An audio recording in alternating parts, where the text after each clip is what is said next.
Yeah. Yeah. Yeah. Go grab that dip, grab that ape, grab what you Back need. in the Know building. that dope, don't Yes, get too high from the Mr. third coast to the west coast. Come take this ride. Let me tell her how I got one last trip to the sky. Let me tell I'm good. you told the I'm tell good, when you fella. said I can make it this high. Finished work today and rushed back to eat dinner and get ready for the potty. Yes. So I'm good. How are you? Bro, good. Finished work, went prep my dinner, but didn't have time to eat it. So I'll eat up when I go back. Oh, Yeah, because I had to cook some rice to have with some veggies. I made some broccoli, steamed broccoli with the rice. Yeah. But because I cook brown rice, it takes a little bit longer to cook. I don't know how or why compared to maybe it's the product with the grain. Yeah, It just takes a okay. little bit longer. Yeah. So yeah, and then I'm just gonna have that with some chicken. Ooh, nice. Yeah. Chicken and rice is the best. Yes, because I swapped that with my pasta for lunch, chicken, rice, and Yeah. broccoli for dinner. If I feel good, maybe Nice. dessert. Yeah. Little chucky on the side. Yeah. Or like yogurt. Oh, Yogurt's healthy good. dessert. Healthy, yeah. Nice. Yeah. Perfect. Well, let's make this one short and sharp then, so Yes. you can go and have some dinner. But I think this ep we wanted to discuss the origins of where my love for rugby came from Yes. and how that all happened. So I guess I'll start right from the beginning and touch on.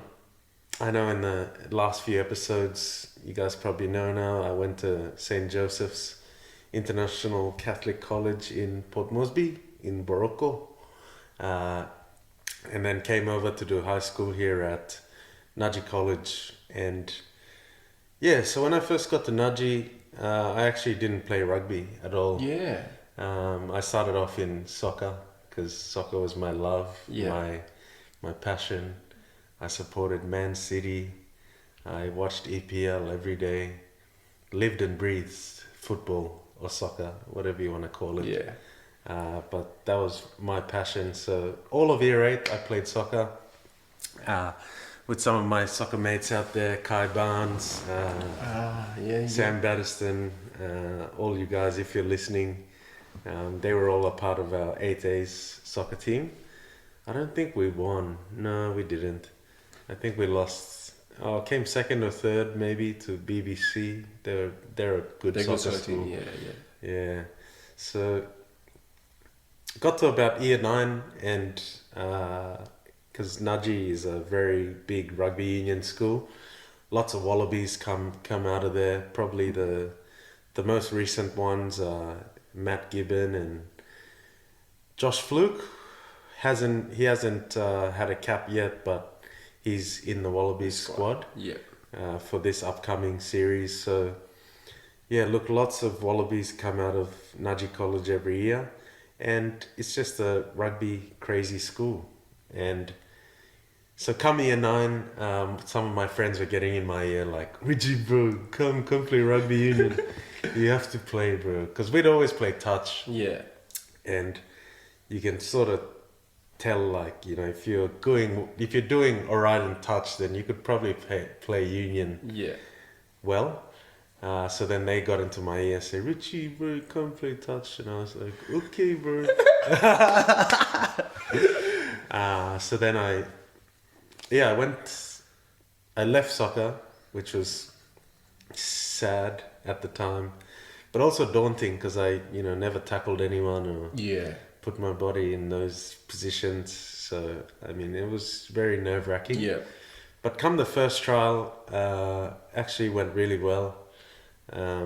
Played outside centre. That was my position in year 9. I used to watch a lot of Damien McKenzie highlights back then. And also, actually, the first guy I watched, and he taught me how to play rugby, was William Ryder, the Fijian flying winger not winger, but the Fijian flying sevens player. And I used to watch all his highlights before, like, every game when I was in year 9. So he used to give me like the confidence, and I used to feel like I was prepared after what it was my little routine, like the night before William Ratter highlights. So then I played that first game, like made a few good runs, tackles here and there. And so the coach said, "Oh, okay, look, you're gonna be in the 14Bs. You guys got a carnival this weekend. You're playing at Brisbane Grammar," and we played like Padua and Wavell, but also all the other GPS schools like your Churchy, Brisbane Grammar. And actually, funny thing is, we played Padua, and I played against Cornelius, DC gang boy, TJ Tattoo. So I mean, TJ, if you're listening, that's when I first met TJ, and because he was playing 13, I was playing 13, and we were lining up against each other, and I was like, fucking hell, that guy looks like he's from Buka. Yeah, Buka. Like, hard not to miss with that dark skin. And I was like, yeah, there's no way he's African. He's he's Buka Mane. He was quick too as well. Oh, bro, he was their best player on that day. And after the game, I sort of went over to him, asked him, "Hey, you Mangi PNG?" He's like, "Hey, yeah, bro." DC gang, bro. So that's how it all started for me, and I was in 14Bs till the start of the season. I got called into the 14As and sat on the wing for the first 2 or 3 games, and then our fullback got injured, and then that's when I went straight to fullback, and then ever since then, fullback was my preferred position. I mean, I was probably 10 kilos lighter and 2 seconds quicker than what I am now. So I could easily get around the park, and passing was probably one of the things that I was proud about. Prided myself on, and also a good nifty kicking game, if you'd say. And then so after 14s, played 15As, which was probably the best fun I ever had, because you're playing with some of your good mates, and we went undefeated, I think, the whole season. And took it out. So that was good to go through that. And then after 15s went on this Christchurch tour when we were in year 11, and this was before the rugby season. So I went to Christchurch, like I was playing fullback, played a few good games, and then the backs coach said to me, it's like, "Oh, Richie, moving into this season, you're going to be first 15 fullback." And I was in year 11. Shit. And from that day when he told me, I sort of kept it to myself, because I had an idea, like he's given me the keys to the kingdom now. So I went back, kept working on my game, kept watching little videos here and there to better it, and then come round 1 2012, I made my debut at BBC and ran onto the pitch as Naji fullback, and we won that game, played pretty good as well. And actually, funny thing, I came off the field, and one of our coaches, Ralston, he came up to me and said, "Richie, bro, when you ran out on the field, it looked like you were shaking so much." He was like, you just had like uncontrollable shakes. You probably didn't notice it, but your whole body was like, and it was just the hype, like adrenaline.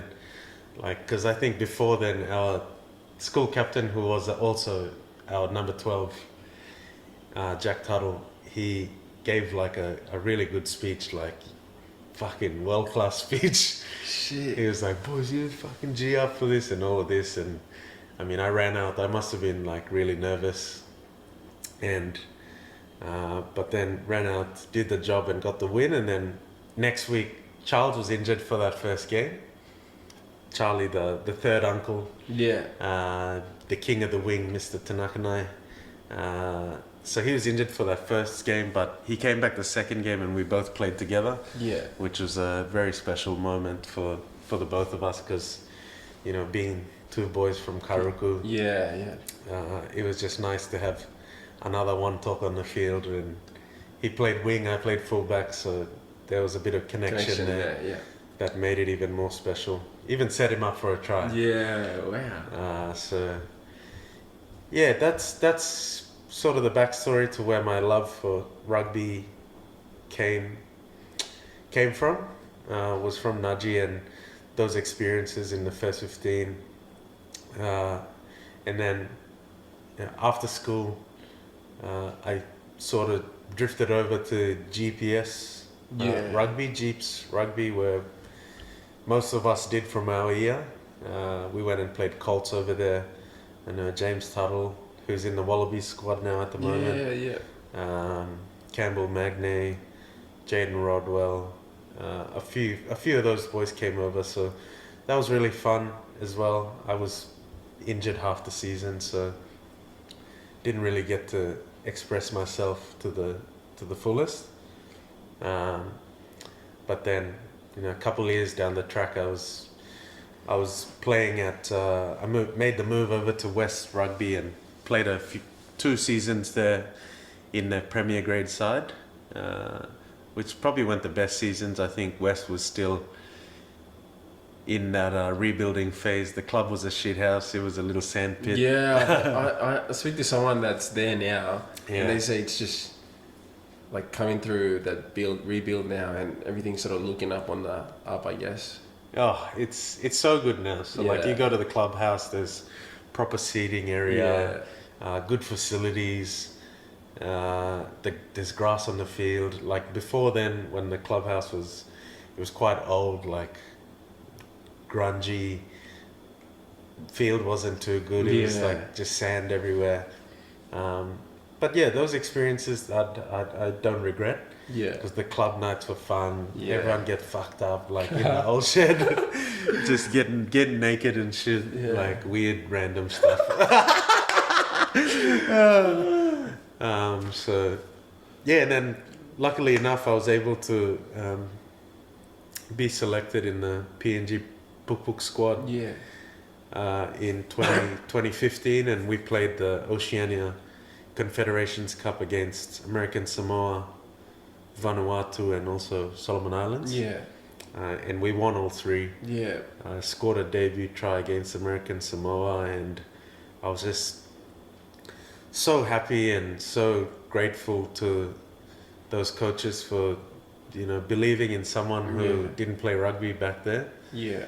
They handed me the keys at number 10. Yeah.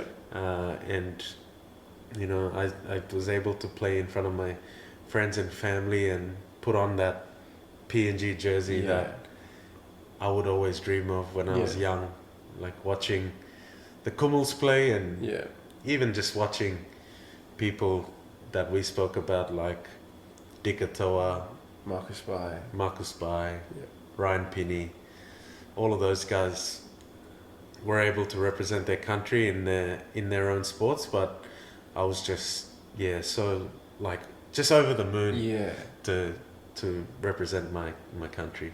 I guess you would have played against a lot of the big names from PNG rugby, and you were this not fresh kid, but you're still relatively young, I guess. Probably would have been like 21, 20?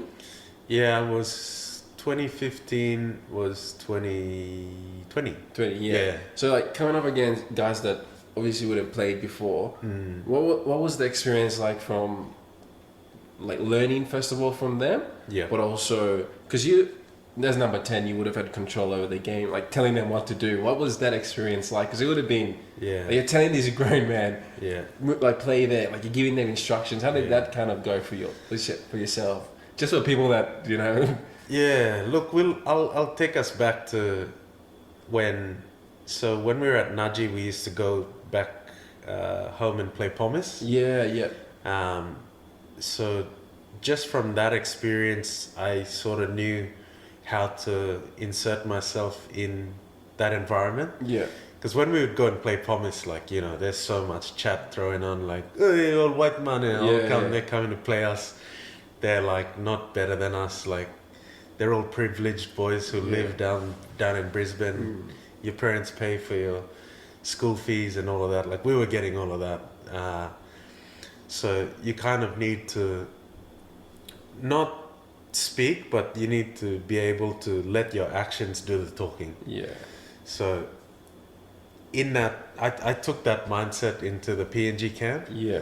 And we had a 1-week camp there where we all camped out at University of PNG and spent time with the boys. And we also played this first trial down at Tarama Barracks. Yes. Bro, and rocks and stones and fucking all of this. So like you can imagine like going from playing in nice turf in Brisbane to like playing on rocks and gravel in Tarama. Like that was an eye-opener for me, but I just thought in my head that if there was one time where I need to prove myself to these guys, for them to be able to respect me and listen to me, I need to put on a 10 out of 10 performance here today. Because I was only 20, I was wearing a 10 jersey. And at that time too, there was also, you know, you had Jonah Kautu, who was the incumbent number 10, he's been there for like years and years, playing 10 for the PNG Pukpuks, like multiple caps. So managing that whole situation as well, when you're a young guy coming in and you need to prove yourself. So that game was the game that I needed to step up, and it was a game that I did. Thankfully. I was able to, you know, throw a few good balls, kick us to safety, put people in positions where they could score a try. So as soon as we went into camp, I think the coaches had that mindset that, you know, you're going to be our number 10. We're going to go into this camp and, it's your team to lead around the park. So I think looking back at it, it's about, just having the mindset of, you know, let your actions speak louder than your words, because everyone's gonna have a thought about who you are. So you need to be able to, I guess be confident, but also show them that you're the right guy for the job. Well, and then I guess from that, what were some of the biggest experience you took out personally, like the biggest learning curve that you took from those 3 games? And then because you, part of the playing for the Pukpuks, you were able to travel to Hong Kong and play over there. So with that, some of the learnings that you took away, and then you were able to apply to future games, but also as yourself as a personal, for your personal growth. I think, so the first one would be perspective was a big one, because, you know, you can take every day here for granted. Because we live in Brisbane, and you know, you have everything at your fingertips. So being in that 1-week camp with, you know, some of those guys that they probably don't live in the best houses, and some of them still do live in settlements. Oh, so they were coming from rural towns to as well to wow. So there are a few boys that came from Daru, and they play their rugby back there. And if, you know, we had one guy from Goroka, a few from Medang, and also a handful from Leh. So I think just listening to their stories, seeing how they go about doing certain things, was really eye-opening. And I think that's what led me to starting the Uncle Foundation at that time. And that was all about getting, you know, jerseys, football boots, rugby balls, cones, and sending them back home to clubs that needed it. Just from that experience, because, you know, we got given probably a couple training shorts, training shirts, and I would see some of the other boys from outside centres, or even from Moresby, like they would be washing the same pair of shorts and shirt like after the training for the next day. And so, whereas me, I had, you know, 5, 6 footy shorts, like different club jerseys that I could wear to train with the next day, which I gave out to them. You know, I don't need this, like, you guys can have it. So that just sort of put perspective into, into my lens, and made me feel grateful for the things that I went through and where I'm at in life, because you know a lot of those guys don't get those opportunities, and but it was great to have them with me, you know, side by side on the field, because that's the special thing about rugby, right? It doesn't matter who you are, where you're from, how much money you have in the bank account, or what your name is. Once you put that jersey on and you stand next to someone who's wearing the same jersey, it's a brotherhood. Like you're gonna go one step ahead. You're gonna protect that guy. Yeah, it's like Queensland spirit, right? Yeah. When the Maroons talk about, you know, playing at Suncorp, wearing that Queensland jersey, you're carrying the whole state on your back. So true, so I think that was the main thing for me. Was seeing those guys just made me, gave me a bit more gratefulness. You're more appreciative of what we have.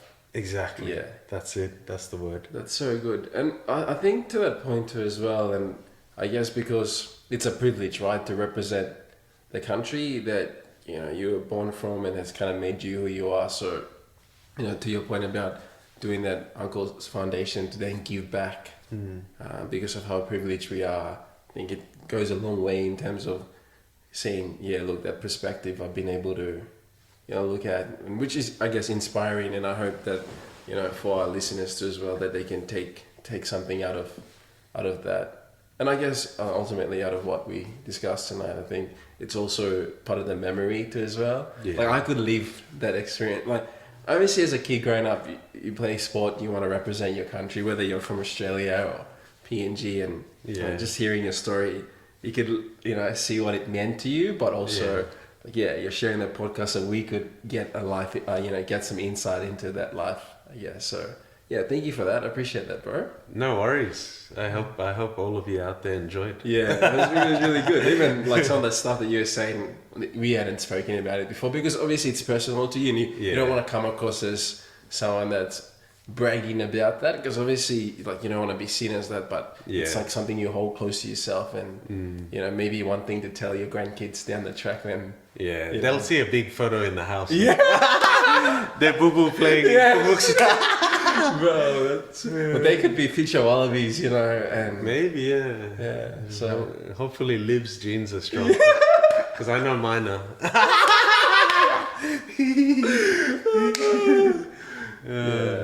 All right. Thanks for sharing, bro. Really appreciate that. No, man. Thank you for listening. Thank you, bro. That's the main thing. Active listening. Yeah. Peace out, guys. Later, boat.